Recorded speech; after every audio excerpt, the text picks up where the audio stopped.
خب در مورد هاست 2 چی؟ هاست 2 ببین حالا 1 و 2 الان بگیم که بیشتر نشه که دیگه مثلا بچهای نویش زنان هم شاکی نشن، گرچه ما نمیگیم شما برای بودن با این هاست باید چه شکلی باشید.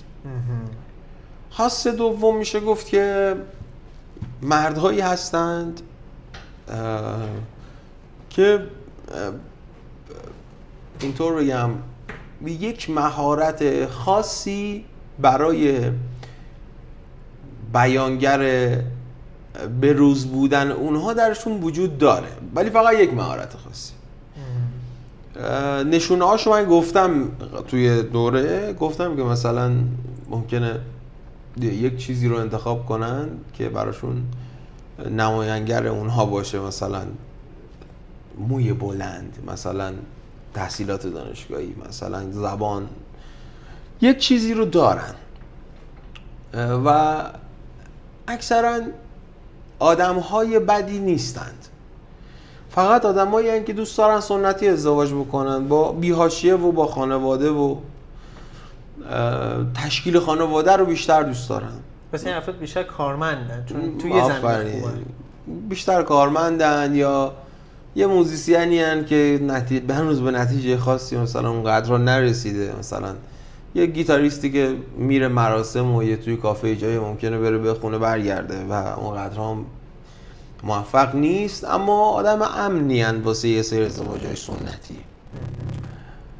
آدمایی هن که باز هم تو خانواده هاشون مادرهاشون اونقدرها یا اونقدرها مورد احترام نیستند یا مادرها یاغی دارن. اینکه مثلا میگه مادر شوهر میگن، مادر همین افراد میگن. ولی خب میگم توشون آدم مادرای خوبی هم پیدا میشه که اون تو خانواده‌های اینطوریه که پدر خانواده یکم مردسال داره واسه هنوز. اکثرا پیرو یک عقیده‌ای هستند، مذهبی، ممکنه در بسیجی باشه یا ممکنه به هر حال سبک خودشو داره. یک چیز مدرن امروزی هم داره، مثلا ممکنه من اگر ورزش میکنم، مثلا من نوعی من ورزش میکنم، آموزش میبینم، کوهنوردی میکنم، طبیعت دوستم، حیونا رو مثلا دوست دارم، پول در میارم، مستقلم، این چیزا، این ممکنه اون کوهنوردیه رو مثلا داشته باشه.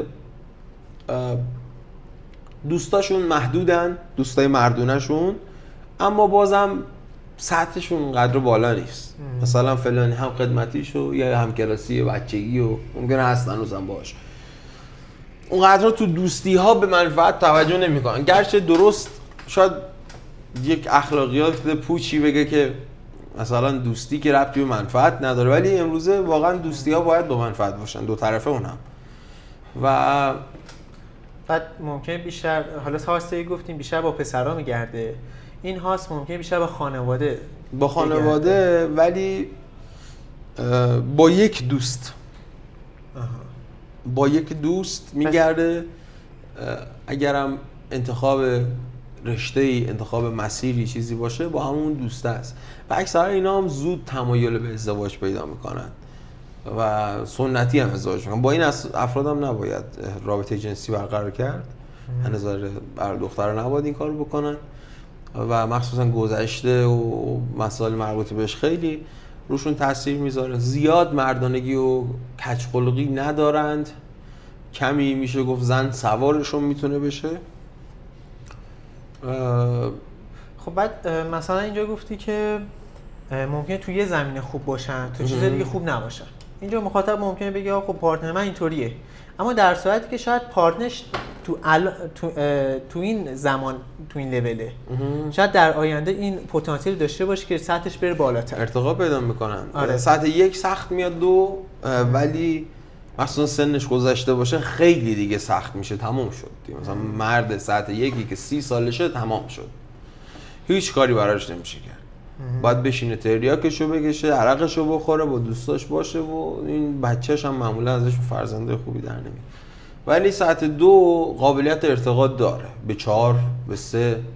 اگه با دوست نابابی باشه، مثلا اگه خانواده خیلی آزادش بذاره، میتونه 3 بشه، اگر نه میتونه 4.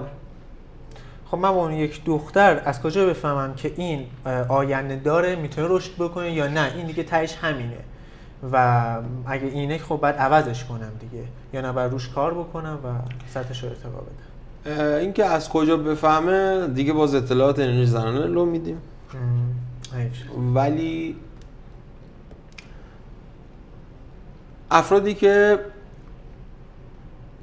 قابلیت ارتقا رو دارند، یکی از نشونه‌هاشون اینه که میخوان جدا از خانواده‌شون زندگی بکنن و وقتی راجع به آینده صحبت میکنن پلن دارن.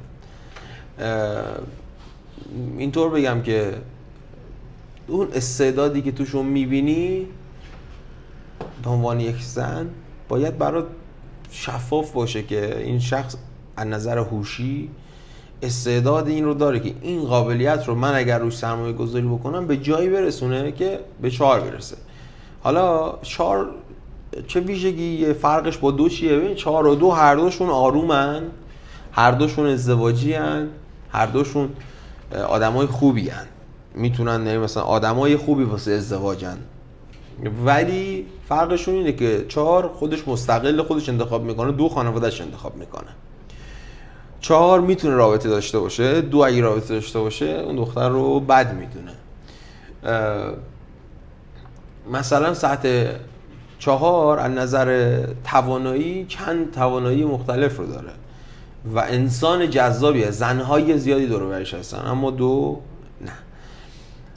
اگر ما بخوایم ببینیم که یک مرد استعداد 4 شدن رو داره، به صورت حالا کوتاه اگر بخوام بگم این که این توش دیده میشه که یک جورایی بشه گفت که یه جوری هم که لو ندم حالا همه چیز رو، برای 4 شدن همون هوش کافیه.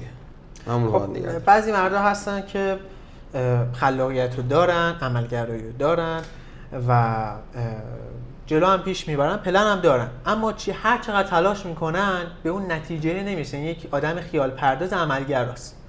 خب این حرفش جزو کدوم هاست میشه؟ و چی سطح زندگیش هم حالت متوسطه، همون روند بخورنمی در میاره و چی تلاشش رو میکنه، ایده‌شو داره، خیال پردازیش هم با پارتنرش میکنه. این هیچ هاستی نه. دیدی آدما تو برزخ قرار میگیرن، این بین 2 و 4 مونده و هنوز متعلق به هیچ جایی نیست. این افراد نباید اصلا به ازدواج فکر بکنن و خب باید نشون میده که زن تو زندگیشون کمه، توجه زنها تو زندگی این شخص کمه. وقتی توجه زنها اضافه میشه اون هاستی که بخواد قرار بگیرم یعنی داره پرش میزنه به سمت 4. این شخصی که مستاصل هنوز اون نتیجه نرسیده. با وجود زن این مشکل برطرف میشه. بله واسه مردها و زنها خیلی تاثیرگذارن. مثلا تو زندگی یک شخص سطح 2 اگر تو یکی از اون چیزی که بهش باور داره، مثلا یک نویسنده است، اصلا اون کتابش به دست زنها برسه، شهره بشه و حالا به هر حال اینکه بشناسنش، ممکنه یه دفعه به سطح 4 برسه. توجه زنها خیلی اهمیت داره، ولی خب برای بنیان خانواده هم اهمیت داره. سطح 2 در کل یک سطح سنتیه تقریبا میشه گفت، دنبال هم به قول تو کارمندی، ریسک نمیکنه معمولا، بر این باور که یک حامی باید داشته باشه و معمولا هم همین که مثلا بابا یه دنایی یه خونه ای هم بگیره میرن ازدواج میکنن و یه فرزند به دنیا میارن و هستن، میرن میان. خب مثلا یه فردی تو رابطه است، زنهایی رو هم انتخاب میکنن که توانایی خانه‌داری و کدبانو بودن رو هم داشته باشن، البته توقعشون هم اینه که همیشه اینطور باشه. ولی سطح 4 نه، توقع اینو ندارن که زنشون همیشه کدبانو باشه یا هر چیز دیگه، توقع دارن توی محیط‌های دیگه بتونه حمایتشون بکنه. خب الان مثلا یه فردی هست که چند سال تو رابطه است، میگه که آقا این زمانی که ما تازه شروع کردیم مثلا هاسته 1 بود، الان شده هاسته 2، اما 4 سال طول کشیم برسه هاسته 2. از کجا معلوم که مثلا این همچنان رشد داشته باشه؟ اگر مثلا بخواد به هاسته 4 برسه 10 سال شاید طول بکشه، حالا اینم مشخص نیست. خب این از کجا این اطمینانه باشه که یکی که 4 سال طول بکشه مثلا به 2 برسه، با اینکه مثال بود گفتی، ولی خیلی سخت اتفاق میفته که به 4 برسه، مخصوصا عقایدش تغییر نمیکنه. نه از 1 برسه به 2. به 2 خب بعدش میخواد به 4 هم برسه دیگه. به 3 4 3 نه حالا ولی 4 نه شدنی نیست. میخوام به این برسم که اگر تو رابطه هستم از کجا بفهمم که ادامه این رابطه امید داره؟ خب 6 ماه تو 6 ماه مشخص میشه که این شخص پتانسیل رشد رو داره یا نداره و میشه گفت که تو چالش‌های زندگی یک مرد وقتی کم میاره دیگران رو مقصر میدونه هیچ وقت ارتقایی هاست رو نمیتونه تجربه کنه. اما اگه آدمیه که دنبال حل چالش میگرده این آدم به خاطر خانواده‌اش دو مونده و خیلی راحت با حضور یک زن 4 میشه. اما میگم 2 هم جای بدی نیست، خیلی ها دوست دارن همین رو هم، اینکه یه شوهری باشه بره سر کار بیاد شب با هم یه شامی بخوریم، مثلا یه وامی بگیریم یه ماشین بخریم باشیم زندگی کنیم، یه مثلا همین. البته هر دغدغه و چالش خودش شده، هر چقدر میری بالاتر سخت‌تر میشه. آره یعنی بعضی به همون چالش سطح 2 راضی هم و میرن بیشتر نه. مثلا تو سطح 4 تو سطح 2 خب زنای خیلی کمی دنبال شوهرتن به مول زن، مگر اینکه مثلا اون خانمایی که دوست دارن زن دوم باشن و یکم حالا مثلا ضعف دارن و آدمای قوی رقیبش نیستن خلاصه. اما تو هاست 4 خیلی آدمای قوی وجود دارن که اون مرد رو میخوان. دردسرش بله زیاده، اما خب در ازاش درآمد اون مرد خیلی بیشتره، جذابتره، بیشتر ابعاد بیشتری تو زندگیش داره، آدم ریسک پذیریه، آدم حل کننده چالشاست، هوش بهش اضافه شده، انرژی زنهای زیادی دنبال زندگیتونه و رشد میکنید، فرزندی که به دنیا میارید این شخص شعور پرورش فرزند رو حداقلش تو موفقیتش داره، دهن باز میکنه لذت میبری. ولی خب مثلا تو هاست 2 ممکنه اونقدرها روی نمایندگی شوهرت واسه زندگیت حساب باز نکنی. ممکنه خانومه خودش یعنی اون ارضایی که باید بشه که من شوهرم خیلی خفنه نیست، چیزی اتفاق معمولی. خب ما صدامون مثل این که میکروفونمون قطع شده بود و نمیدونم تا کجا افتاد، ولی خب یه جنبندی نهایی بکنیم. این که بودن با مردهای سطح 2 باعث میشه که صرفاً یه زندگی نرمال آرومی وجود داشته باشه، کم حاشیه تره، خیلی درصد خیانت کمتره به خاطر اینکه خب رقیب کمتری وجود داره. ولی خب اون حس ارگاسم شدنه خب برای زنها خیلی کمه. برای اینکه یک مرد ایدئالی رو داشته باشن باید با برنامه ریزی زندگی رو پیش ببرن و میتونن مثلا نهایتا رو فرزندشون سرمایه گذاری کنن که زندگیشون رو تغییر بده. آدمای ازدواجی هستن که بیشتر دنبال ازدواج، بیشتر دنبال فضای سنتی هن، اونها که دنبال دخترهای باکره هستن و همین به صورت خلاصه همین. و مرده هاست 4 هم که چی دیگه الان راجع به صحبت نکنیم. 1 و 2 رو گفتیم. حالا ممکنه بگن که چرا 3 رو نمیگید که 3 بگم بهتون که آدمایی هستن که دنبال اشغالن و اونا دستای خودشونو دارن، از نظر مالی خیلی تامینن، از نظر شخصیتی کمی معمولی هن. ولی خب مثلا 4 مالی و شخصیتی و استقلالش خیلی قویه، ولی مثلا 3 شخصیتیش ضعیفه، مالی قویه تقریبا، یعنی از هر چیزی یه سری چیزای کم کیفیت هم شده داره. مثلا مثلا 4 ممکنه بره مزدا یا سراتو بخره، ولی مثلا 3 ممکنه که یه دونه موتور سنگین و یه دونه مثلا به جی 7 بخره اصلا، یا مثلا یه زانتیا بخره، ماکسیما بخره، مثلا این فازای داشی و مثلا اون بس اینه که مثلا اون کردان رفتن و اینا رو داره، این بیشتر خوش میگذره باهاشون، این بیشتر به خودش توجه میکنه تا فرد دیگه، این لذت رو واسه خودش میخواد. ممکنه کسی که باش هستم لذت ببره اما زندگی هدفمند نیست. یعنی واسه دخترها بودن با اینا فقط یه بخشی از زندگی، یک تفریح.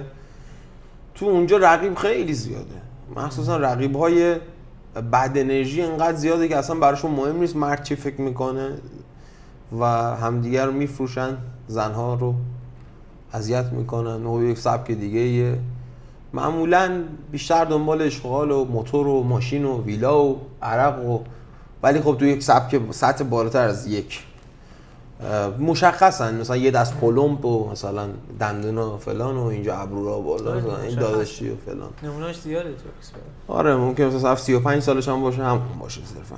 آره. خب خیلی هم عالی.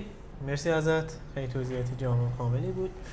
این هم از هاست 1 و 2 که حالا من تلاش میکنم واسه هاست 3 که یک ویدیو دیگری بگیریم. مرسی از شما. حتما لایک و ساب یادتون نره و اینکه شبتون بخیر. اگه نکته‌ای هست شب شما بخیر. خب خیلی هم عالی. فعلا خداحافظ.